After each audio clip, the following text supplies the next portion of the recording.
Madam మీరేం చెప్తారు? Madam యాక్చువల్‌గా చట్టాల్లో మార్పు రావాల్సిన అవసరం ఎంతైనా ఉందండి. ఒకప్పుడు లేడీస్‌ని విపరీతంగా గ్యాసులు, కిరసనాయిల్లు ఇవి అవి వేసి చంపేస్తున్న టైంలో ఎంతో పోరాడి ఒక 10-15 ఇయర్స్ పోరాటం వల్ల చాలా స్ట్రాంగ్ కేసెస్ వచ్చినియి. 498 గాని, డొమెస్టిక్ వైలెన్స్ గాని ఇవన్నీ. అంటే ఒకప్పుడు డొమెస్టిక్ వైలెన్స్ కూడా ఉండేది కాదు. ఒక్క ఫ్యామిలీ డిస్ప్యూట్‌కి 6 కేసెస్ 5-6 కేసులు వేసుకొని మోర్ థాన్ 5-10 ఇయర్స్ కోర్టుల చుట్టూ తిరుగుతున్న సందర్భాలు. ఎందుకు అంటే లేడీసే విక్టిమ్స్, లేడీసే బాధితులు, లేడీస్ వెళ్ళి ఏ కేస్ ఫైల్ చేసినా అబ్బాయి ఫ్యామిలీ జీవితాలు సర్వనాశనం అయిపోతున్న సందర్భాలు. వీటిల్లో మనకు ఒక 2017-16 టైంలో కొంత చేంజెస్ వచ్చి అరెరే!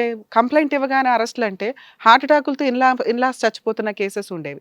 దాంట్లో అమెండ్మెంట్ తీసుకొచ్చి బిలో 7 ఇయర్స్ పనిష్మెంట్ ఉన్న కేసులు స్టేషన్ బెయిలే ఇవ్వండి కంపల్సరీ అంటూ అమెండ్మెంట్స్ తీసుకొనొచ్చారు. దానివల్ల జెంట్స్ ఫ్యామిలీస్ కొంచెం ఊపిరి పీల్చుకుంటున్నాయి. ఆ స్టేజ్ దాటిపోయి ఎదురు వుమెన్సే ఎక్కువ క్రైమ్ చేస్తున్న స్టేజ్‌కొచ్చాం. ఏంటి? ఇదొక కేస్ ఎగ్జాంపుల్. ఇక్కడ ఒక కేసు మనం అపోజిట్ వాళ్ళని పిలిచినప్పుడు మనోళ్ళకి కంప్లెయింట్ ఇస్తే, వాళ్ళు సెటిల్ చేసుకోవాలి అనుకుంటే కనుక ఇక్కడికొస్తూ ఉంటారు. లేదా మేము కోర్ట్‌లోనే చూసుకుంటామండి రాము అనేవే ఫిల్టర్ అవుతూ ఉంటాయి ఎక్కువ. ఈళ్ళిక్కడికెందుకొచ్చారు అంటే, ఆహా! ఇక్కడ అర్థమవుతుందనా? అదే చెప్తున్నా. నీ వాయిసే ఇక్కడ మాట్లాడతా. ఆహా! అక్కడికెళ్తే ప్రాబ్లమ్ సాల్వ్ అయిపోద్ది 1 డేలో. పెద్దవాళ్ళని పిలిపించి వాళ్ళకే కౌన్సెలింగ్ ఇచ్చేస్తారు. ఇష్టం లేని ప్రేమకి ఉత్తమంగా ఒక అవార్డ్ ఇచ్చి మా ఇద్దరికి పెళ్లి చేస్తారు అనే ఒక అత్యాశతోటి ఇక్కడికొచ్చారు. ప్రాబ్లమ్ సాల్వ్ చేయొచ్చు. యాక్చువల్‌గా మన స్టేజ్‌లో ఎప్పుడు నేను ప్రాబ్లమ్ సాల్వ్ చేయడానికి మాక్సిమం లీగల్‌గా వెళ్తే ఎట్లాగా అనేది చూసే సాల్వ్ చేస్తాం. ఏంటి? ఈ అబ్బాయి భార్య కావాలండి అన్నాడు. ఎంతగా దిగజారి భార్య కావాలన్నాడంటే రెడ్ హ్యాండెడ్‌గా ఈయన ఒక డెలివరీకి వెళ్ళి డెలివరీ బాయ్ ఫుడ్ డెలివరీకి వెళ్తే ఆవిడ ఒక టవల్ కట్టుకొని వచ్చి ఫుడ్ డెలివరీ తీసుకుంటున్నది వైఫ్. వేరే వాళ్ళ రూమ్‌లో. అయినా కూడా నాకు భార్య కావాలండి అని. అంటే ఎందుకు? ఎన్ మ్యారేజే 1 ½ ఇయర్‌లో ఈ అమ్మాయి ఎప్పుడూ కూడా ఫిజికల్ రిలేషన్ లేదు. కానీ అతను చెప్పడం ఫస్ట్ 6 మంత్స్ బావుందండి. తర్వాత 6 మంత్స్ డిస్ప్యూట్ నడుస్తుంది. తనకేవో గిఫ్ట్‌లొస్తున్నాయి. ఆ గిఫ్ట్‌లతోటి ఎంటర్‌టైన్ అవుతుంది. నేను పొద్దుటెళ్తే నైట్ ఎందుకంటే డెలివరీ బాయ్స్ యొక్క వర్క్ చాలా సివియర్‌గా ఉంటదండి పాపం. మార్నింగ్ 8-7కి అట్లా స్టార్ట్ చేసిన టిఫిన్‌ల దగ్గర నుంచి నైట్ మిడ్‌నైట్‌ల వరకు ఉంటాయి. సో, వీళ్ళు ఇన్ని డెలివరీలు చేస్తే అంత ఇన్‌కమ్. కొత్తగా పెళ్ళయింది. ఇన్‌కమ్ కోసం అబ్బాయి పొద్దుటెళ్తే సాయంత్రం దాకా పని చేసుకుంటున్నాడు భార్య మీద నమ్మకంతో. ఇంకొకటేంటి మేబీ వీళ్ళకొక పాయింట్ లీక్ అయ్యి ఉంటది. ఈ అమ్మాయి ఆల్రెడీ లవర్ ఉన్నాడు. అది కాదనుకోని ఓ మంచి కుటుంబం అని నీకిచ్చి పెళ్లి చేశాం బాబు. మా అమ్మాయిని బాగా చూసుకో అని చెప్పి వాళ్ళేదో హ్యాండ్ ఓవర్ చేసుంటారు. ఏమనుకుంటారు? కొంచెం టైమ్ ఇస్తే ఫిజికల్ రిలేషన్‌లో కమిట్ అవుతది అన్న ఒక ఉద్దేశంతో అతను మేబీ ఆ అమ్మాయికి టైమ్ ఇచ్చినట్టు మనం అనుకుందాం. ఎందుకంటే అతనికి అంత మెచ్యూరిటీ లెవెల్స్ ఏం తెలీదు. పెళ్లి చేశారు, నడుస్తుంది, వచ్చినప్పుడు చూసుకుందాంలే అన్న ధ్యాసలో అతను అట్లా కంటిన్యూ అవుతున్నాడు. ఈ రోజున ఇతను మనల్ని నమ్ముకొని ఇక్కడికొచ్చి, అరె! నా భార్య ఇట్లా రెడ్ హ్యాండెడ్‌గా దొరికిందండి. కర్మ ఏంటంటే అయినా నాకు ఆ అమ్మాయి కావాలి. ఆ అమ్మాయిని కాస్త కౌన్సెలింగ్ ఇచ్చి మార్చండి అంటే ఇతనికొక ఆటమ్ బాంబ్ పేలిందిప్పుడు. ఆ అమ్మాయి 5థ్ మంత్ ప్రెగ్నెంట్ అని. ఫిజికల్‌గా కమిట్ అవ్వనప్పుడు 5థ్ మంత్ ప్రెగ్నెన్సీ ఎలా వచ్చింది? వెంటనే ఆవిడ ఒక బాయ్ ఫ్రెండ్‌ని కూడా తీసుకొనొచ్చింది. యాక్చువల్‌గా భార్యకి కౌన్సెలింగ్ ఇచ్చి మాట్లాడదాం అన్న కేసులో ఇంకొక వ్యక్తి ఎంటర్ అయ్యి ఉన్నాడు. ఎవడు కృష్ణ. అతను చెప్తున్న విషయం వాళ్ళిద్దరు మాట్లాడేదేంటంటే, మాకు ఆల్రెడీ మ్యారేజ్ అయిందండి. మాకు పెళ్లి చేయండి. మ్యారేజ్ అయితే మళ్ళీ పెళ్ళెందుకు? నిజంగా ఆ మ్యారేజ్‌కి వాళ్ళకి వీళ్ళు మ్యారేజ్‌కి ఇంపార్టెన్స్ ఇస్తారా అంటే ఇవ్వరు. లీగల్‌గా అందరి ముందు పెళ్ళైన మ్యారేజ్‌కే దికాణం లేదు. వీళ్ళిద్దరూ ఒక రూమ్‌లో సీక్రెట్‌గా కట్టేసుకొని మ్యారేజ్ అని ఏదైతే అంటున్నారో అది వాళ్ళ మనస్సాక్షికి వాళ్ళకే తెలుసు. లీగల్ మ్యారేజ్ కాదు అదని. లీగల్ మ్యారేజ్ కాదు అన్నప్పుడు పెళ్ళికి ఇంపార్టెన్స్ మాకు పెళ్లి అందరి ముందు చేయండి. ఇప్పటికి ఓ 10 సార్లు అనుంటారు ఈళ్ళిద్దరు. మేమిద్దరు లవర్స్‌మి మాకు పెళ్లి చేసేయండి. ఈ పెళ్లి చేసేయండి అనేది అందరి ముందు పెళ్లి చేసుకుంటేనే లీగల్‌గా వాలిడ్ అంటే మరి ఇతనితో అయ్యిన పెళ్ళేంటి?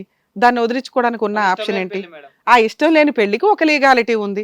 లీగల్‌గా సాంప్రదాయంగా పెళ్ళిళ్ళయినప్పుడు మ్యారేజ్ ఫోటోస్ ఉండాలి, వెడ్డింగ్ కార్డ్స్ ఉంటాయి. వీటితోటి డైవర్స్ తీసుకున్నాకే ప్రాబ్లమ్ సాల్వ్. అదే పని మనం ఇప్పుడు చేసామనుకోండి ఏది రవికి, ఆ అమ్మాయికి ఖచ్చితంగా ఆ అమ్మాయి ఫ్రీ అయిపోతది. వాళ్ళ తల్లిదండ్రుల స్వార్థం కోసం, ఆవిడ లవ్వు కోసం ఒక వ్యక్తి యొక్క జీవితాన్ని ఈరోజు సర్వనాశనం చేశారు. ఒక కుటుంబం యొక్క వాళ్ళ ఫ్యామిలీ మెంబర్స్ అంతా కూడా సఫర్ అవ్వాలి. ఆ సఫర్ అయ్యే జీవితాన్ని కోర్టుల చుట్టూ తిప్పి ఎలా అయినా వదిలించుకుంటారు. కానీ ఈ రోజున ఆ వీడియో మనం తీస్తున్న వీడియో ఏదైతే ఉందో అతనికి లీగల్‌గా వాలిడ్. ఇతని ప్రాబ్లమ్ సాల్వ్ చేసేయడానికి నేను ఈరోజు కనుక సెటిల్మెంట్ చేస్తే, బాబు ఈ అమ్మాయితో మ్యూచువల్ డైవర్స్ ఇప్పిచ్చేస్తాం బాబు అవసరం లేదు అని. ఖచ్చితంగా ఆ అబ్బాయి లీగల్‌గా సేవ్ అవుతాడేమో గానీ వాళ్ళిద్దరూ కూడా హ్యాపీ అయిపోతారు. ఇంత తప్పు చేసిన వ్యక్తుల్ని ఫ్రీగా అంత ఫ్రీగా వదలాలని నేను అనుకోవట్ల. ఎందుకు అంటే డైవర్స్ ఇప్పిస్తే వాళ్ళిద్దరూ ఫ్రీ అయిపోతే వాళ్ళిద్దరు బయటికి వెళ్ళి పెళ్లి చేసుకుని ఆహా చూసావు అంటే చాలా మందికి వీళ్ళు రిప్రజెంటేటివ్స్ అవుతారు. ఒక హస్బెండ్ నోర్మయ్యవమ్మా మాట్లాడుతున్నావు వచ్చి ఇక్కడ నోర్మయ్య మాట్లాడుతున్నా ముందు అసలు నువ్వు మేము ప్రేమించి పెళ్లి చేసుకుంటున్నాం కదా. ప్రేమించి పెళ్లి చేసుకున్నప్పుడు నువ్వు చేయాల్సిన పని ఏంటి? ఏం చేయాలి చెప్పు, ఏం చేయాలి? కదా రిలేషన్షిప్ వీళ్ళేం చేశారు చెప్పు, నీ హస్బెండ్ వాళ్ళు ఏం చేశారు? సరిగ్గా చూసుకుంటలేదు మేడం. మేడం నేను చెప్పాను నాకు ఇష్టం. సరిగ్గా చూసుకోకపోతే వాళ్ళ మీద కేసు ఫైల్ చేస్తావు, పెద్ద మనుషులు పంచాయతీ పెడతావు, కిటికీలు తెరిచి లవర్స్ ని ఇంట్లోకి ఇన్వైట్ చేయవు, వాళ్ళ ఇంటికి వెళ్ళిపోయి టవర్స్ చుట్టుకోవు. ఎంత నమ్మక ద్రోహమైన పనులు చేశారో తెలుసా మీరు? మళ్ళీ మీకు పెళ్ళనే లైసెన్స్ కావాలి. పెళ్లికి ఏం వాల్యూ ఇచ్చారమ్మా మీరు? ఏం వాల్యూ ఇచ్చారని మీకు పెళ్లి కావాలి? ఆగో మాట్లాడుతున్నా ముందు, ఇప్పుడు పోలీసులు పిలుస్తాం మీ ఇద్దరికి. అయినా పర్లేదు మేడం, నాకు పెళ్లి కావాలి మేడం అమ్మతో. లీగల్ ప్రాసెస్లోకి వచ్చేటప్పటికి మేడం ఇతనికి డైవర్స్ ఇప్పించడం చాలా ఈజీ ఈ కేసులో. కానీ ఇతనికి కాంపెన్సేషన్ ఇప్పించాలి. వీళ్ళిద్దరూ లవ్ చేసుకున్నాము అని చెప్పి ఇది కోర్టులో జరగట్లా, ఖచ్చితంగా జరగాలి, మన స్టేజ్ మీద జరగాలి. ఒక తప్పు చేసి లవ్ అని చించుకుంటున్నారు చూసారా, నిజంగా వాళ్ళిద్దరికి పెళ్లి చేస్తే వాళ్ళిద్దరికి ఉన్న కొవ్వుకి హైపర్ యాక్టివ్కి ఖచ్చితంగా వీళ్ళిద్దరు తిప్పి కొడితే ఒక 1-2 ఇయర్స్లోనే విడిపోతారు. అప్పటికి ఆల్రెడీ ఆవిడ ప్రెగ్నెంట్ కాబట్టి ఆ కేసులు వేసుకొని కోర్టుల చుట్టూ తిరగడం అనేది వాళ్ళు చూసుకుంటారు. ఇక్కడ ప్రాబ్లం సాల్వ్ చేయకూడదు, వీళ్ళిద్దరికి అసలు సాల్వ్ చేయకూడదు. వీళ్ళు కొంతకాలం కోర్టుల చుట్టూ తిరగాలి ఇతని లీగల్ ప్రాసెస్లో. అలాగే వాళ్ళ పేరెంట్స్కి తెలియాలండి ఇష్యూ. ఏదైతే పేరెంట్లు ఇప్పుడు చచ్చిపోయినా పర్వాలేదు అంటుంది కదా, ఇలాంటి క్రూరమైన ఒక కూతురు ఉంది, ఒక క్యారెక్టర్లెస్ కూతురు ఉంది అనేది వాళ్ళకి తెలియాలి, వాళ్ళ పేరెంట్స్కి, ఆ కృష్ణ వాళ్ళ పేరెంట్స్కి కూడా తెలియాలి. వాళ్ళెవరు ఇప్పుడు మాట్లాడతాం బాబు, వాళ్ళెవ్వరికీ కూడా మేం మాట్లాడతాం నాన్న, నువ్వెంత చెప్పావో మాకు తెలియదు కదా, మేము కూడా చెప్పాలిగా మా బాధ్యతగా. మీరు చెప్పారని మేము ఎక్కడ నమ్ముతాం? మీరు సీక్రెట్గా పెళ్లిళ్ళు చేసుకుంటారు, పైగా వీళ్ళ మధ్య ఫిజికల్ రిలేషన్ లేదంట. ఫస్ట్ నైట్ రోజు మాత్రం కిటికీ దూకి ఆ ఫస్ట్ నైట్ అయితే మీతోనే జరగాలి అని మీరు నిజాలు చెప్పారు కాబట్టి రికార్డ్ అయింది నాన్న. అదే మేము అబ్బాయిని కాపాడడానికి యూజ్ అవుతుంది, మీ ఇద్దరిని లోపల తోయడానికి యూజ్ అవుతుంది. మీరేమనుకున్నారంటే ఆ ఉప్పర్ తెలివితేటలతోటి మేము ప్రెగ్నెంట్ తెచ్చేసుకుంటే ఖచ్చితంగా ఈ అబ్బాయి డైవర్స్ ఇస్తాడు ఆటోమేటిక్గా, లేకపోతే వీళ్ళ దగ్గర కొంత కాంపెన్సేషన్ వసూలు చేసుకొని ఆరాంగా పెళ్లి చేసుకోవచ్చు. ఇంక తల్లిదండ్రులు ఏం చేస్తారు? ప్రెగ్నెంట్ అయినాక సూసైడ్ ఎట్లాగో చేసుకోరు. ఆ ఏడుపు ముందే ఏడవాలి ఇట్లాంటి కేసుల్లో. చెప్పాం మేడం, మేము చెప్పిన వాళ్ళు వినలేదు. ఇప్పుడు మాత్రం వింటారమ్మా? ఇప్పుడు వినేలాగే చేశారు మీరు, వినేలాగా చేశారు కాబట్టే ఇప్పుడు వాళ్ళు చచ్చినట్టు ఏం చేయాలనేది ఆలోచిస్తారు. నాన్న రవి మీ గురించి మాట్లాడతాను. మీరు ఈ రోజున ఉన్న చాలామంది జెంట్స్కి ఒక భర్తలకి రిప్రజెంటేటివ్ బాబు. ఎందుకంటే ఒకప్పుడు ఫోన్లు మాట్లాడితేనే విడాకులు ఇచ్చేసి మాకు వద్దురా బాబు అనే స్టేజ్ నుంచి బాబు ఒక ఆడపిల్ల దొరికితే చాలు పెళ్లి చేసుకున్నాం, ఏదో అక్రమ సంబంధాలు క్లియర్ అయ్యి ఇక నుంచి బాగుంటే చాలండి అనే స్టేజ్లో ఒక 10% జెంట్స్ ఈ మధ్య మాట్లాడుతున్నారు. అలాంటి వాళ్ళకి నీ అవసరం కోసం, సొసైటీ కోసం, కుటుంబం కోసం ఇంకొక మ్యారేజ్, ఇంకో డైవర్స్ అమ్మాయి, లేకపోతే ఇంకొక సెకండ్ హ్యాండ్ ఎందుకు, ఈవిడనే మార్చుకుందామండి అని నీ ఆలోచన విధానాన్ని కొంత యాక్సెప్ట్ చేయొచ్చు. కానీ ఆ అమ్మాయి మాట్లాడే విధానం, నన్ను క్షమించండి జరిగిపోయిందంతా బిఫోర్ మ్యారేజ్, నాకు ఇంకెప్పుడు ఆ తప్పు చెయ్యను అంటే మీరన్న ఉన్నతమైన ఆలోచన విధానానికి ఆ అమ్మాయిని మనం కౌన్సిలింగ్ ఇచ్చి మార్చడానికి అవకాశం ఉంది. కానీ నీతో 1 ఇయర్ నుంచి దూరంగా ఉండి ఎదవ డ్రామాలు ఆడేస్తూ చుట్టాల దగ్గర, ఇళ్లల్లోనూ వాళ్ళ పేరెంట్స్ దగ్గర, వాళ్ళ పేరెంట్స్ బాగుండాలా, ఆవిడ బాగుండాలా, ఆవిడ లవర్ బాగుండాలి, నువ్వు నీ కుటుంబం సర్వనాశనం అయిపోయినా పర్వాలేదన్న వ్యక్తి ఎంత దారుణంగా మాట్లాడుకో, ఎంత దారుణంగా బిహేవ్ చేస్తుందో తెలుసా? రేపు పొద్దుట ఏ వంటలో ఏం కలిపి పెడుతుందో కూడా మనకు తెలియదు. అలాంటి కేసు ఒకటి మేము ఈ స్టేజ్ మీద మాట్లాడాం బాబు. ఆ అబ్బాయిని కాపాడుకోలేక ఇబ్బంది పడాల్సి వచ్చింది. అర్థమవుతుందా? ఈ రోజున నీకు ఆ అమ్మాయి వద్దు, కానీ నీకంటూ పెళ్లి ఖర్చులేని నీ జీవితం నాశనం అయింది. ఒక ఆడపిల్ల జీవితం ఇద్దురా బాబు, నువ్వే ఇవ్వాలి. ఇప్పుడు వెళ్ళావు కదా గోడ దూకి, నువ్వు ప్రెగ్నెన్సీలు చేసావు కదా, పెళ్లి చేసుకున్నదో ఇతను, ఎంజాయ్ చేసింది నువ్వు, మరి దానికి కాంపెన్సేట్ చేయాలి కదా. ఆ పిల్లడికి 10 లక్షలు కాంపెన్సేషన్ కట్టండి, అప్పుడే ఇస్తాడు డైవర్స్. ఎక్కడి నుంచి తెచ్చిస్తావు 10 లక్షలు? అప్పు చేస్తా మేడం. నాన్న వింటున్నావా? మీకు అగ్రిమెంట్ రాసిస్తాము, వాళ్ళు 10 lakhs అన్న కాంపెన్సేషన్ ఇస్తేనే మీరు యాక్సెప్ట్ చేయండి. అది కూడా పెద్ద మనుషుల దగ్గర మీటింగ్ పెట్టి వాళ్ళ పరువు తీసిన తర్వాతే మీరు ప్రొసీడింగ్స్. అమ్మ నాన్న వీళ్ళంతా వాళ్ళ పేరెంట్స్ రావాలి, అందరు రావాలి. వీళ్ళ అమ్మ నాన్న కూడా 5 months ప్రెగ్నెన్సీ అమ్మాయిని తీసుకెళ్ళి ఎలా అసలు ఇంకా అది నీకు అనవసరం. నీకు జరిగిన పనిష్మెంట్కి వాళ్ళిద్దరూ వాళ్ళ కుటుంబ సభ్యులు నీకైతే కాంపెన్సేట్ పే చేయాల్సిందే. ఇలా చీట్ చేసిన వాళ్ళ మీద మీరు కేసు కూడా ఫైల్ చేద్దరు కానీ, ఏది నీకు ఆ కాంపెన్సేషన్ రాకపోతే. ఓకేనా అమ్మ? నీతో మాట్లాడుతున్నా. చాలా కొవ్వెక్కే అమ్మాయిలు చేసే పనులు నువ్వు చేసావు. స్వేచ్ఛ లేక చాలామంది అమ్మాయిలు సఫర్ అవుతుంటే నీలాంటి వాళ్ళకి మాట్లాడకమ్మా, తల్లి నీకు మాట్లాడే వాయిస్సే లేదు. మేము ఇష్టపడ్డాం కాబట్టి చేసాం మేడం. ఇష్టపడినప్పుడు ఏం చేయాలో అమ్మ నీలాగా ఇష్టపడే వాళ్ళ కోసం. ఏయ్ చేసిందే తప్పు కదా అమ్మాయి. అనుకుంటే అనుకోవచ్చు మేడం, నేను ఇష్టపడి చేసుకోలేదు కదా. ఇష్టపడి చేసుకునేంత ఎలా ఉండమంటారు మీరు? ఇష్టపడి చేసుకోలేదు కాబట్టి వాళ్ళ గోడల మధ్య మేము పెళ్లి చేస్తాం. ఏయ్ అలాంటప్పుడు చేసుకోవద్దు. ఏ మాట్లాడకమ్మా, చేసిందే తప్పు మళ్ళీ పై నుంచి మాట్లాడుతున్నావు, ఆపు. సార్కి అదే చెప్పావు, మేడంకి అదే చెప్పావు, నాకు అదే చెప్తున్నావు. నీకు అంత వాయిస్ రేస్ చేసే టాలెంట్, డేర్ స్టెప్ ఉన్నప్పుడు నువ్వు చేయాల్సిన పని 1-4 సార్లు పెద్దవాళ్ళని ఒప్పించుకోవడం. వాళ్ళు చచ్చిపోతారంటే నువ్వు ఒళ్ళు కొవ్వెక్కి చేసే ఆగమ్మా ఆగు, ఒళ్ళు కొవ్వెక్కి ఈరోజు చేసిన పని ఉంది చూసావా? ఒక్క అనొద్దు మేడం, తప్పు అది. అదే ప్రేమతో ఒళ్ళు కొవ్వెక్కి చేసిన పని ఉంది చూసావా? అది తీసుకొని పోలీస్ స్టేషన్ లో కూర్చోవాలా? వీళ్ళు చచ్చిపోతానంటున్నారండి, వీళ్ళు చచ్చిపోతే మాకు సంబంధం లేదు, మేమిద్దరం బాగా అపురూపంగా లవ్ చేసుకున్నాము, మా ఇద్దరికి పెళ్లి చేయండి అంటే పోలీసులు ప్రొటెక్షన్ ప్రొవైడ్ చేస్తున్నారు ఈ మధ్య. నీ తల్లిదండ్రులు ఉంటే ఎంత లేకపోతే ఎంత? పరువు అని కూర్చుంటుంటే ఇప్పుడు పరువు పోయింది కదమ్మా, ఇప్పుడు పోయినట్లా కాదా? నువ్వు 5వ నెల ప్రెగ్నెన్సీ వేసుకొని కూర్చున్నావు. ఇష్టం లేని చేసుకుని నేను కరెక్టే, నీ గురించే మాట్లాడుతున్నా మేడం. నేను ఫింక్షల్ గా నేను బాధపడ. అవునా, నీ గురించే మాట్లాడుతున్నాను. అరే మాట్లాడినట్లా నీ గురించే మాట్లాడుతున్నాను, విను. తను చెప్పింది కరెక్టే కదా మేడం. అరే మాట్లాడినవాడే, ఏం మాట్లాడుతున్నావు? ఒక లవర్స్ సంఘానికి నేను రిప్రజెంట్. ఎవరు కాదు, తను నాకు భర్తే మేడం. నాకు పెళ్లి చేసుకున్నాక తను నాకు భర్త. అదే నాన్న, దాన్ని లేదు, కాకపోతే మేము చేసుకున్నట్టు ఎవరికి తెలియదు. మాట్లాడిస్తావా లేదా? ఆయన నా భర్తే, నా భర్తతోటే నేను ఒకటి అయ్యాను. ఇంకో భర్తను కట్టబెట్టినా నేను ఒకటి అవ్వలేదు. అదొకటి గుర్తించండి మీరు మాట్లాడేటప్పుడు. అలాగే అమ్మా, సైలెంట్ అవుతావా కాస్త? అయ్యావా సైలెంట్? ఇప్పుడు మాట్లాడతాను విను. నువ్వు ఏదైతే ప్రాబ్లము, నేను లవర్ని పెళ్లి చేసుకున్నాను అంటున్నావో, రెండో పెళ్లి చేసుకోకూడదు. రెండో పెళ్లి ఎందుకు చేసుకున్నావు? నలుగురికి తెలియాలి కాబట్టి బలవంతంగా చేశారండి, ఇంట్లో వాళ్ళ కోసం పెళ్లి చేసుకున్నాను అంటున్నావు. వాళ్ళు చచ్చిపోతానన్నారు, పరువు పోతుందని. అంటే ఇంకొక పెళ్లి చేసుకోవడానికి నువ్వు లైసెన్స్ తీసుకున్నావు. ఫస్ట్ ఒక హస్బెండ్ ఉండగా ఇంకో పెళ్లి చేసుకున్నావు. ఇది చాలా పెద్ద క్రైమ్. ఇందాక క్రైమ్ ఏం పెద్ద లేదమ్మా, ఇప్పుడు క్రైమ్. నీకు నువ్వుగా అడ్మిట్ అయిన క్రైమ్ ఏంటో తెలుసా?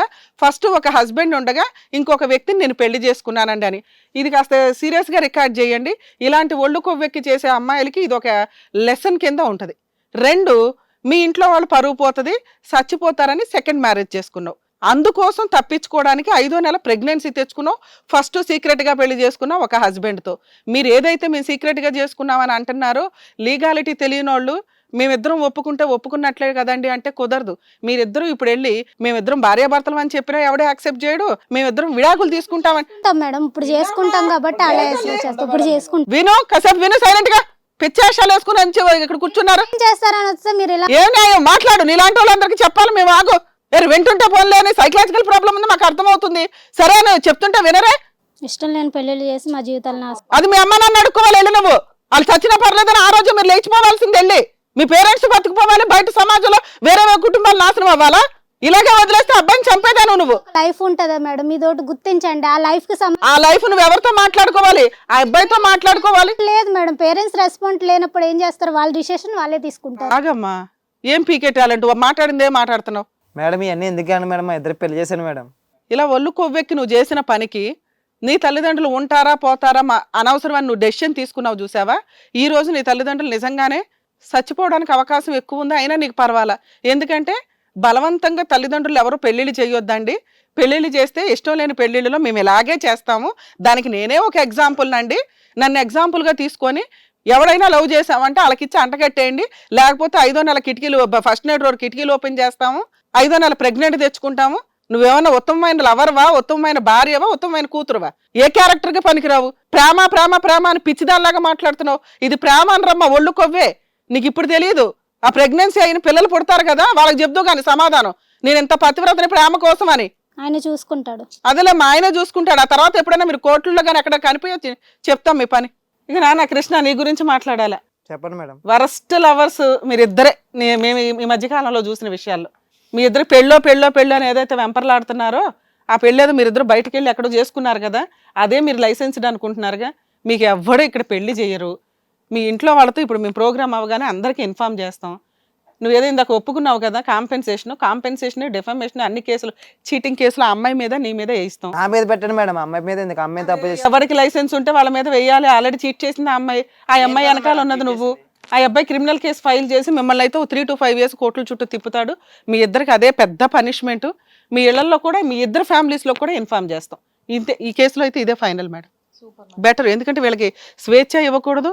వీళ్ళు మాట్లాడుతున్న ప్రేమ అది రియల్ ప్రేమ కాదు. నాకంటే ఇప్పుడు సార్కి బాగా తెలుసు ఇట్లాంటివి ఏం మాట్లాడుతున్నారు వీళ్ళని.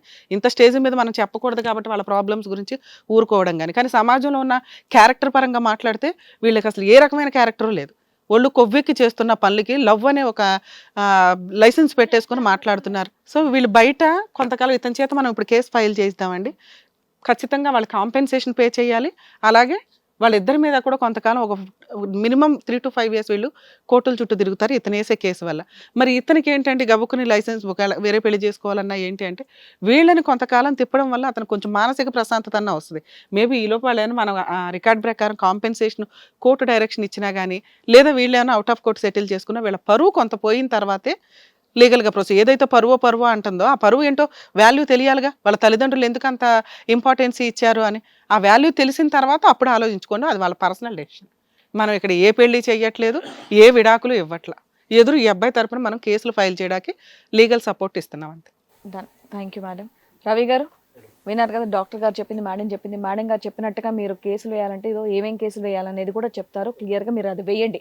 కాంపెన్సేషన్ కింద కూడా అమౌంట్ కూడా ఇప్పిస్తానని చెప్పేసి అన్నారు మేడం. మీరు అది కూడా తీసుకోండి. ఇంకా మీ ఇద్దరి పరిస్థితి మీ ఇద్దరిది మీరు చూసుకోండి అమ్మా, మీరు వెళ్ళొచ్చు. థ్యాంక్ యూ అండి రవి గారు. Thank you so much madam. So కరెక్ట్గా చెప్పి పంపించారు వాళ్ళకి. బాబాయ్ పిచ్చే కప్పలు. అవును, అసలు మరీ దారుణం వాళ్ళు మాట్లాడే విధానం కానీ అది. Thank you so much sir. Thank you madam. So చూసారు కదండి, మరో కథతో మళ్ళీ కలుద్దాం. హిట్ టీవీ యాప్, ఇందులో short news, live news, entertainment shows, movies, digital magazines తో పాటు మీ జిల్లా వార్తలను కూడా ఫ్రీగా చూడొచ్చు. ఇంకెందుకు ఆలస్యం, వెంటనే హిట్ టీవీ యాప్ ని డౌన్లోడ్ చేసుకుని ఫ్రీగా ఎంటర్టైన్మెంట్ పొందండి. Hit TV app. Hit TV app. Hit TV app ని ఫ్రీగా డౌన్లోడ్ చేసుకొని ఎంజాయ్ చేయండి. మీకు నచ్చిన ఎంటర్టైన్మెంట్ కోసం హిట్ టీవీ యాప్ ని ఫ్రీగా డౌన్లోడ్ చేసుకుని ఎంజాయ్ చేయండి. హిట్ టీవీ యాప్ ని డౌన్లోడ్ చేసుకుని ఆస్వాదించండి, ఆశీర్వదించండి. ఇంతమంది సెలబ్రిటీలు హిట్ టీవీ యాప్ ని డౌన్లోడ్ చేసుకోండి అని చెప్తున్నారంటే ఎంత మంచి యాప్ ఆలోచించండి. అమెరికా అమెరికాలో చదవాలనుకునే వాళ్ళకి విశ్వసనీయమైన పేరు మన శౌర్య consultancy. UKలో 1 year masters, 2 years work permit up to 5 years visa. Contact Saurya Consultancy. Contact 89851 89851.